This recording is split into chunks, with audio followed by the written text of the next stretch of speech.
say this, no? Si Mike Defensor at ang kanyang pamilya hanggang ngayon, they're innocent until proven otherwise. Yun nga lamang, malakas ang ebidensya. Kaya kung tinatanong mo ng confident, hindi namin isasampa ang kaso kung ito ay hindi tumutugon sa Memorandum Circular number 20 ng Department of Justice that there is reasonable certainty of conviction. So ibig sabihin, nakasisiguro ang NBI, ang mga nag-imbestiga dito, kaya nga medyo nagtagal ng 2 buwan sapagkat aming pinag-aralang maigi kung ano ang mga ebidensyang isusubite sa piskalya at eventually ang gagamitin ebidensya ng piskalya pagkakat sa korte. Thank you, Direk. Next question po. Wala na.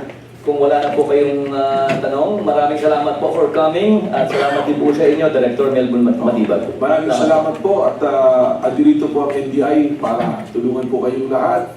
Kung meron po mga reklamo at sumbong, magtungo po kayo rito.